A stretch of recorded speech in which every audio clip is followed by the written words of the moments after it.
उत्तर प्रदेश के एक छोटे से गांव की है। लोग आज भी इस बारे में बात करने से डरते हैं।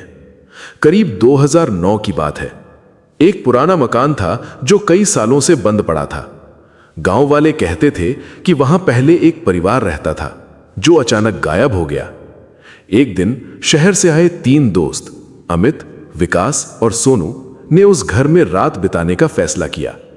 गांव वालों ने उन्हें बहुत मना किया।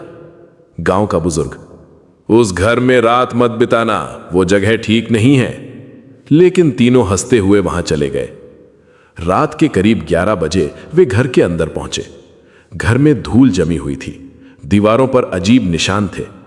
अमित, यार लोग बेवजह डरते हैं। विकास, हां यहां कुछ नहीं है। सोनू थोड़ा चुप था, उसे अंदर आते ही अजीब सा महसूस हो रहा था। अचानक ऊपर वाले कमरे से कुछ गिरने की आवाज आई, धड़ाम। तीनों एक दूसरे को देखने लगे। अमित, कोई जानवर होगा।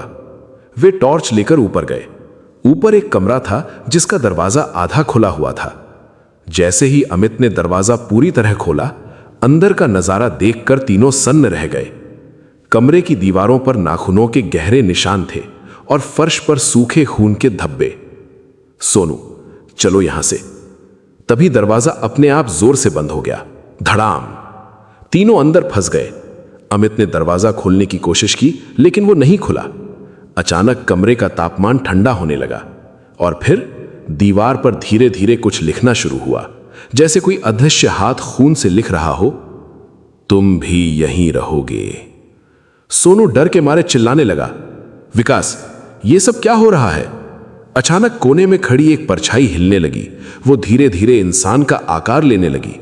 एक औरत की शक्ल जिसके चेहरे पर गहरे जख्म थे और आंखें पूरी काली। वो धीरे धीरे उनकी तरफ बढ़ने लगी। अमित, भागो! तीनों दरवाजे की तरफ दौड़े। इस बार दरवाजा अपने आप खुल गया। वे नीचे भागे और बिना पीछे देखे घर से बाहर निकल गए। सुबह गांव वालों ने उन्हें सड़क पर बेहोश पाया। तीनों की हालत बहुत खराब थी। कुछ दिनों बाद विकास ने बताया कि जब वो कमरे में थे, उस औरत ने उसके कान में कहा था, तुम लोग वापस आओगे। उसके बाद अमित और सोनू ने कभी उस घटना के बारे में बात नहीं की। लेकिन विकास, वो हर रात एक ही बात बोलता था, वो मुझे बुला रही है।